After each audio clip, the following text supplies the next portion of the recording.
Like the video, subscribe to the channel and press the bell icon for latest video update.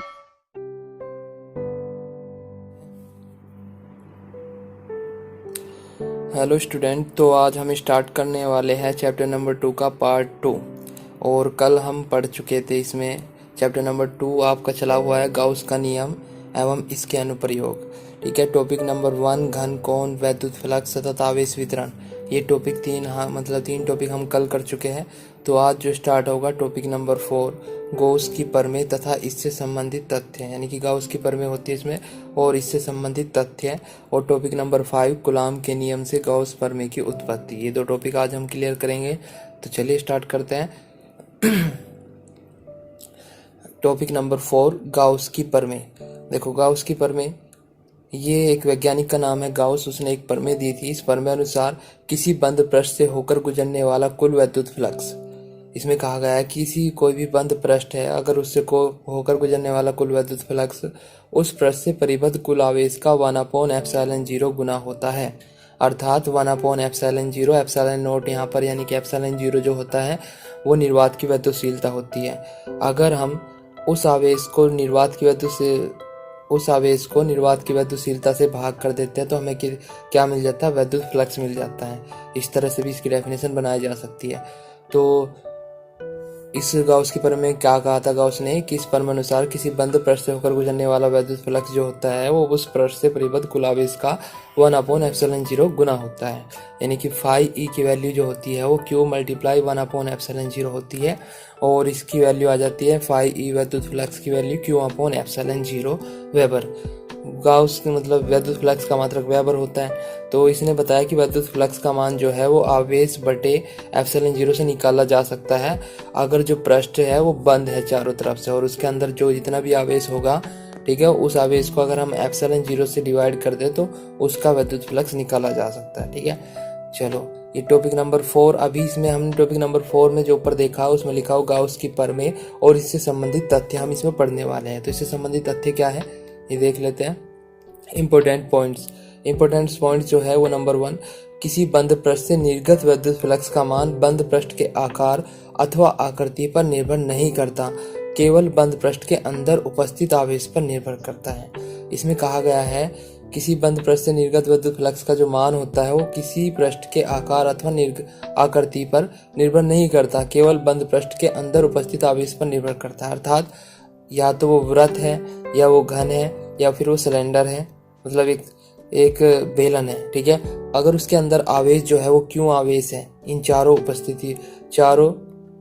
स्थिति में, तो वहां पर जो फाई होगा यानी कि विद्युत फ्लक्स होगा वो Q/ε0 ही होगा। यहाँ पर भी और यहाँ पर भी। ठीक है। उसकी मतलब कोई भी कंडीशन, बस पृष्ठ क्या होना चाहिए। देखो, गाउस की प्रमेय की एक महत्वपूर्ण पॉइंट ये है कि वो पृष्ठ जो होना चाहिए बंद होना चाहिए चारों तरफ से। ठीक है। और जो उसके अंदर जितना भी आवेश होगा अगर उसे ε0 से भाग कर दे तो वहां से विद्युत फ्लक्स हमें मिल जाता है। वो उसकी आकृति पर डिपेंड नहीं करता कि वो पृष्ठ जो है वो बंद पृष्ठ जो है वो उसकी आकृति कैसी है, एक गोला है, एक घन है या एक सिलेंडर है। ठीक है। नंबर 2 में कहा गया किसी बंद पृष्ठ से निर्गत विद्युत फ्लक्स का मान बंद पृष्ठ के अंदर उपस्थित आवेश की स्थिति अथवा आवेशित कणों की संख्या पर निर्भर नहीं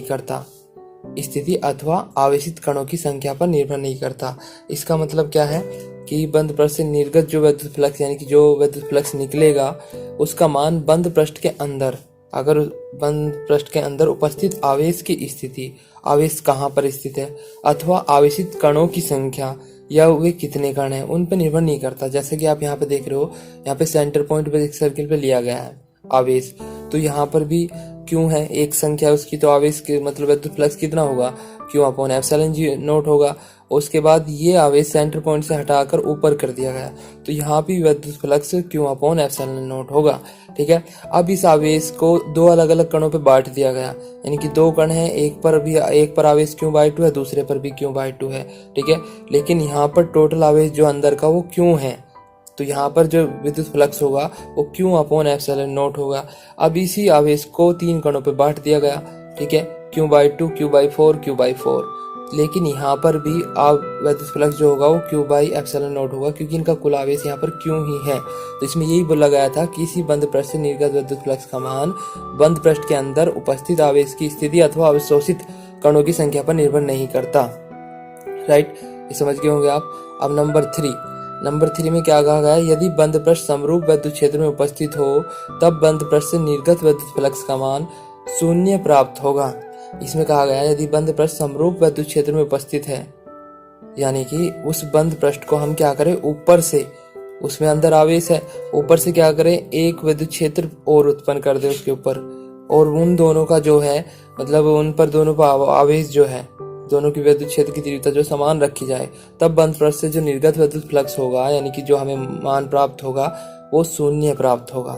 क्यों? क्योंकि उस ऊपर विद्युत क्षेत्र उतनी ही मात्रा में लगा हुआ है, अंदर बंद पृष्ठ पर विद्युत फ्लक्स भी उतनी मात्रा में लगा हुआ है, तो एक दूसरे के अपोजिट होंगे, उन दोनों का जो सम होगा वो 0 प्राप्त होगा। ठीक है, क्योंकि इस स्थिति में निर्गत व निवेशी फ्लक्स की मात्राएं परस्पर समान होती है। आपको पता है कि निवेशी क्या होता है, ये निवेशी फ्लक्स होता है वो तो माइनस का होता है, और जो निर्गत होता है वो प्लस का होता है। ठीक है, निवेशी फ्लक्स और निर्गत होता है इसका प्लस का, तो ये दोनों एक प्लस का हो जाएगा, एक माइनस का, तो इन दोनों की मात्रा जो परस्पर समान होती है। अगर इन दोनों की मात्राएं समान हो जाती है तो ये दो एक दूसरे को निरस्त कर देंगे, यानी कि 0 हो जाएगा। ठीक है, जैसा कि चित्र में दिखाया गया है, इधर निवेशी और इधर निर्गत समान होगा, तो ये इनसे यहाँ से टोटल हमें फ्लक्स मिलने वाला जितना भी फ्लक्स होगा वो 0 हो जाएगा। नंबर 4, यदि किसी स्थान पर विद्युत फ्लक्स का मान 0 है तब निम्न संभावनाएं हो सकती है। यदि किसी स्थान पर विद्युत फ्लक्स का मान 0 है तो निम्न संभावनाएं हो सकती है, मतलब कि विद्युत फ्लक्स किन किन कंडीशन में 0 हो सकता है ये बताया गया है। नंबर 1, बंद पृष्ठ समरूप विद्युत क्षेत्र में स्थित हो, ये तो हम ऊपर पढ़ चुके हैं। अगर समरूप स्थित विद्युत क्षेत्र में स्थित होगा तो निर्गत और वे प्लस माइनस हो जाएंगे, 0 हो जाएगा। नंबर 2, विद्युत क्षेत्र की तीव्रता प्रत्येक बिंदु पर 0 हो। अगर E का मान 0 हो गया तो फाई बराबर क्या होता है, EDA होता है। E का मान 0 हो गया तो क्या हो जाएगा, वहां पर विद्युत फ्लक्स भी 0 हो जाएगा। ठीक है। नंबर 3, विद्युत क्षेत्र की तीव्रता भले ही अलग अलग हो। अब इसमें थर्ड कंडीशन में कहा गया है विद्युत क्षेत्र की तीव्रता अलग अलग बिंदुओं पर अलग अलग हो, परंतु पृष्ठ के अंदर कोई द्विध्रुव उपस्थित हो। अब इसमें क्या बोल दिया गया कि अगर हम विद्युत क्षेत्र की तीव्रता को अलग अलग बिंदुओं पर अलग अलग लेते हैं कि अलग अलग बिंदुओं पर अलग अलग हो, ठीक है, लेकिन वहां परंतु पृष्ठ के अंदर कोई द्विध्रुव उपस्थित हो, अगर ऐसा होता है तब भी क्या होगा, विद्युत फ्लक्स का मान 0 होगा। ठीक है, क्योंकि विद्युत द्विध्रुव पे एक प्लस क्यू आवेश होता है, एक माइनस होता है, तो उन दोनों का जोड़ 0 हो जाता है।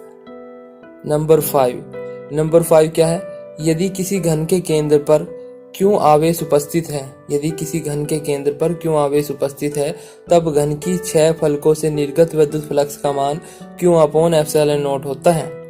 यानी कि फलक भले ही 6 हो लेकिन वहां पर वो पूरा एक, वे 6 फलक जो है वो एक पृष्ठ बनाते हैं, एक बंद पृष्ठ।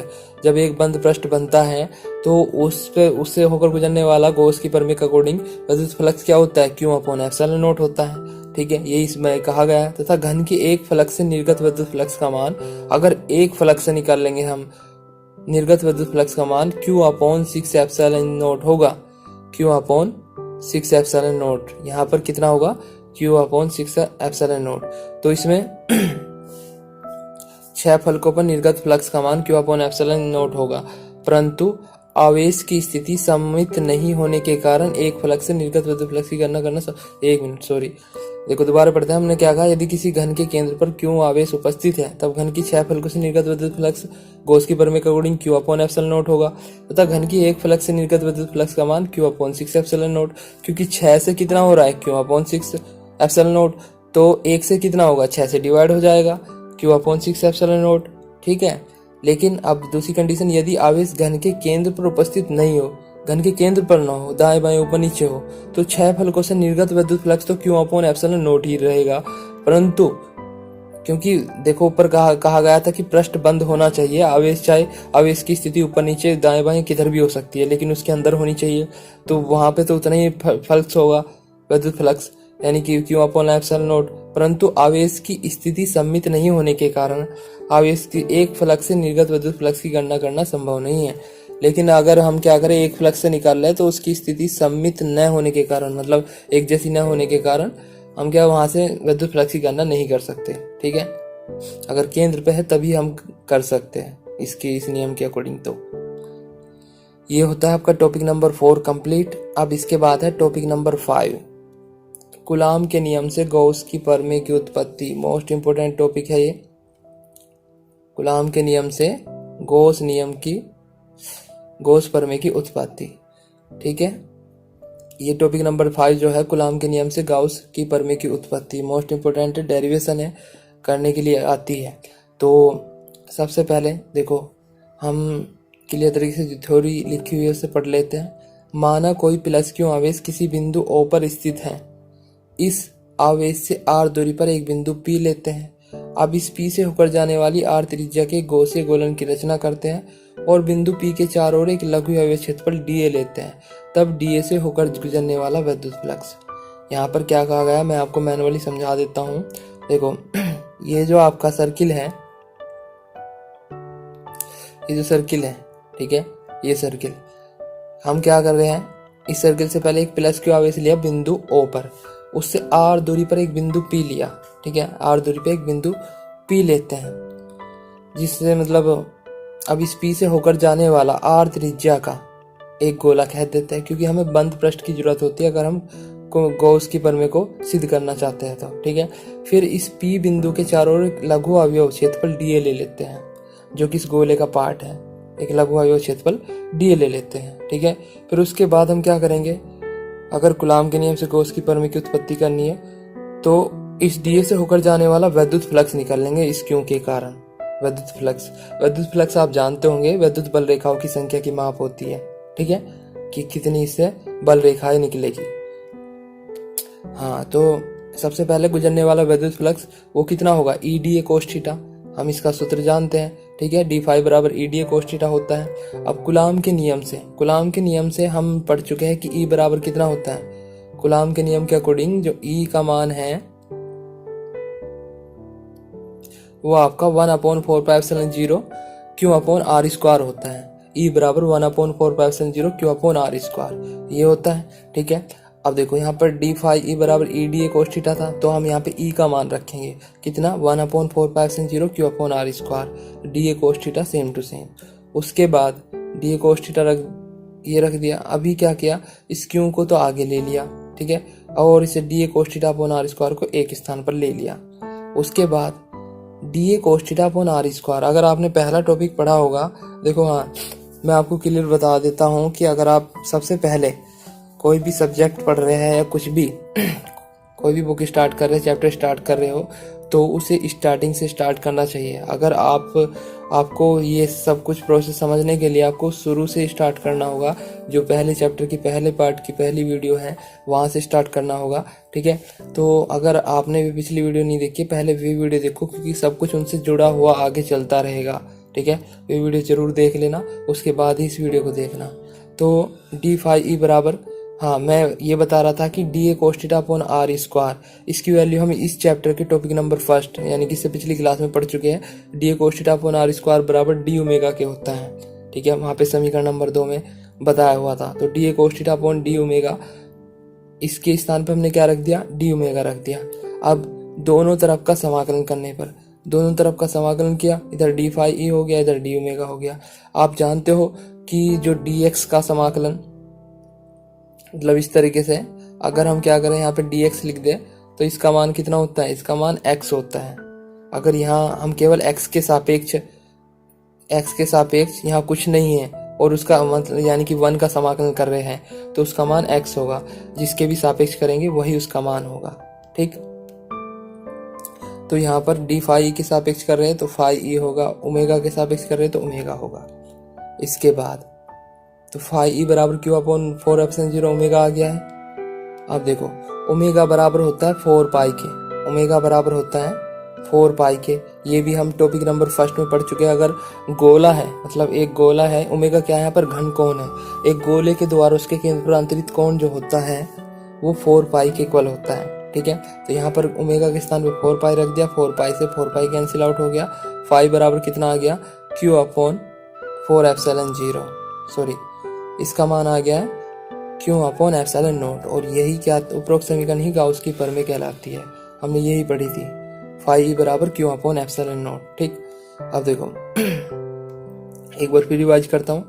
हम क्या करते हैं, सबसे पहले एक प्लस माना कोई मतलब बिंदु आवेश है प्लस क्यू, वो बिंदु ओ पर स्थित है। इससे r दूरी पे एक बिंदु P लेते हैं और उस बिंदु P से होकर गुजरने वाला एक गॉसियन गोले की रचना करते हैं। ठीक है, और इस P के चारों एक लघु अवयव क्षेत्रफल dA लेते हैं और फिर उसके बाद प्लस क्यू के कारण इस लघु अवयव क्षेत्रफल dA से होकर गुजरने वाला विद्युत फ्लक्स निकालते हैं, यानी कि d फाई बराबर EDA कोस थीटा। कूलाम के नियम के अकॉर्डिंग E का मान रख देते हैं। E का मान रखेंगे तो फिर यहाँ पे DA cos theta upon R square बना लेते हैं। DA cos theta upon R square की वैल्यू d ओमेगा रखते हैं। टॉपिक नंबर फर्स्ट के अकॉर्डिंग इसका मान होता है d ओमेगा। फिर दोनों ओर का समाकलन करते हैं। दोनों ओर का समाकलन करेंगे तो यहाँ पर ओमेगा आ जाएगा। ओमेगा आएगा तो ओमेगा का मान एक गोले के लिए क्या रखते हैं, 4 पाई रखते हैं। 4 पाई से 4 पाई कैंसिल आउट, तो ये आ जाएगा क्यू अपॉन एप्सिलॉन नॉट। ठीक है, एप्सिलॉन इसका विद्युत फ्लक्स का मान। और यही समीकरण क्या कहलाती है, यही समीकरण गॉस की प्रमेय कहलाती है। ठीक है, तो ये दूसरा टॉपिक है, मतलब ये टॉपिक कंप्लीट हो चुका है। अब देखो थोड़ा सा मैं नेक्स्ट टॉपिक बता देता हूँ।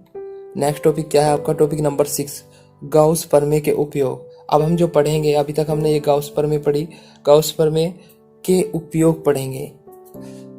गाउस प्रमेय का उपयोग विभिन्न आवेश वितरणों के सापेक्ष विद्युत क्षेत्र की तीव्रता ज्ञात करने हेतु किया जाता है। गाउस की प्रमेय के द्वारा विद्युत क्षेत्र तीव्रता ज्ञात करने के लिए निम्न चरणों का उपयोग किया जाता है। इसका कहने का मतलब ये है कि गाउस की प्रमेय का उपयोग जो हम करते हैं वो विभिन्न आवेश वितरणों यानी कि विभिन्न पृष्ठों के द्वारा, कभी तो हम तार ले लेते हैं, कभी एक पट्टी ले लेते हैं, कभी बेलन ले लेते हैं। ठीक है, कभी चालक गोला ले लेते हैं। उनके कारण किसी भी बिंदु पर विद्युत क्षेत्र की तीव्रता ज्ञात करने के लिए करते हैं। इसका मोस्टली जो मतलब प्रयोग होता है वो विद्युत क्षेत्र की तीव्रता ज्ञात करने हेतु होता है उपयोग। ठीक है, तो अब इसका उपयोग हम किन चरणों में करेंगे, देखो ये चरण आप अच्छे से ध्यान रखना। ये कहीं भी मतलब कोई भी टीचर नहीं बताता है, लेकिन ये सभी में सेम सी चीज़ चलती है। जितने भी हम उपयोग पढ़ेंगे आगे करके तो सब में यही चलेगा। आप ध्यान से सुनना। स्टेप नंबर फर्स्ट क्या होता है हमारा, दिए गए आवेश वितरण, यानी कि अगर गोला दिया गया, बेलन दिया गया, कुछ भी तार दिया गया है, दिए गए आवेश वितरण के सापेक्ष एक बंद पृष्ठ की कल्पना करें। मतलब उसके सापेक्ष हम क्या करते हैं, उसके चारों ओर एक बंद पृष्ठ की कल्पना कर लेते हैं। आवेश वितरण करने मतलब बंद पृष्ठ आवेश वितरण के सापेक्ष सममित अवस्था में होना चाहिए। मतलब कि उस पृष्ठ पे क्या करता है, फिर ये समझते हैं कि वो आवेश जो है वो पूरे उस पर फैल जाता है सममित अवस्था में। इस बंद पृष्ठ को गॉसियन पृष्ठ कहते हैं। ठीक है, या तार, अगर हमें तार देते हैं तो उसके चारों तरफ एक बेलन बना लेते हैं। अगर हमें ऐसी बिंदु आवेश दे देते हैं तो उसके चारों तरफ एक गोला बना लेते हैं। ठीक है, स्टेप नंबर 2 में क्या करते हैं, फिर ये जो स्टेप है ये आगे डेरिवेशन आएगी 1 बाई 1 करके। मतलब कि अब स्टेप बाय स्टेप आगे सारी डेरिवेशन है जो कि सिद्ध करने के लिए आती है, प्रूव करने के लिए आती है और इम्पोर्टेंट भी है। तो उन सभी में क्या नियम लागू होंगे वो ध्यान से सुनना। स्टेप नंबर 2, विद्युत फ्लक्स के मूल सिद्धांत का उपयोग करके संपूर्ण गॉसियन पृष्ठ से निर्गत फ्लक्स की गणना करते हैं। विद्युत फ्लक्स के मूल सिद्धांत का उपयोग करके, विद्युत फ्लक्स का जो मूल सिद्धांत है उसका उपयोग करके संपूर्ण गॉसियन पृष्ठ से निर्गत विद्युत फ्लक्स की गणना करते हैं। मतलब हम क्या करते हैं, फिर उससे होकर गुजरने वाला, संपूर्ण पृष्ठ से होकर गुजरने वाला विद्युत फ्लक्स निकालते हैं। ठीक है, अब विद्युत फ्लक्स निकालने के बाद गॉसियन पृष्ठ द्वारा परिबद्ध आवेश की गणना करते हैं। गॉसियन पृष्ठ द्वारा परिबद्ध आवेश की गणना करो तथा गाउस की प्रमेय का उपयोग करके विद्युत फ्लक्स का मान ज्ञात करो। मतलब एक तरफ तो हमने क्या करा, विद्युत फ्लक्स का मूल सिद्धांत लगाया और वहां से विद्युत फ्लक्स निकाल लिया, निर्गत विद्युत फ्लक्स का मान उस संपूर्ण गॉसियन पृष्ठ से होकर गुजरने वाला। और दूसरी तरफ हमने क्या करा, उस पर आवेश का मान ज्ञात करा कि इस पर कितना आवेश है उसके अंदर, और गॉस की प्रमेय का उपयोग करके वहां से विद्युत फ्लक्स निकाल लिया। ठीक है, एक बार तो हमने विद्युत फ्लक्स का मूल सिद्धांत यूज करा, मूल सिद्धांत जो फाई बराबर EDA वाला, और एक तरफ हमने क्या करा, फाई को निकालने के लिए गॉस की प्रमेय का उपयोग करा। ठीक है, यहाँ से फाई निकालना, यहाँ से फाई निकालना। अब स्टेप नंबर 4 में क्या करेंगे, जो स्टेप और 2 में हमने विद्युत फ्लक्स निकाल ले हैं, दोनों की तुलना कर विद्युत क्षेत्र की तीव्रता का मान ज्ञात करते हैं। यानी कि इन दोनों को बराबर रख देते हैं, इसको और इसको। फिर यहाँ से E हमें मिल जाता है और सभी के मान निकाल एक साइड कर देते हैं, उनके मान रख देते हैं। और ई का मान निकाल लेते हैं फिर जब इन दोनों को बराबर रखते हैं तो। ठीक है, इस तरह से हम विद्युत क्षेत्र की तीव्रता ज्ञात करेंगे आने वाले टॉपिकों में। ठीक है, तो आज की क्लास यहीं तक रहेगी। ये स्टेप आप अच्छे से पढ़ लेना ताकि आने वाली वीडियो में आप मतलब आने वाले जो स्टेप है, आने वाले जो टॉपिक है, वे आपके अच्छे समझ में आ जाए, जो डेरिवेशन है। ठीक, तो और हाँ, मैं एक चीज़ और कहना चाहता हूँ, अगर आपको इन सभी नोट्सों की PDF फाइल चाहिए, अगर आपको इन सभी नोट्सों की PDF फाइल चाहिए तो जो डिस्क्रिप्शन है उसमें मैंने एक अपना व्हाट्सएप नंबर दिया हुआ है, आप उस पर मतलब उस पर सूचना दे मुझे, मैं उसी के थ्रू आपको PDF फाइल दे पाऊँगा। ठीक है, okay, goodbye, thank you.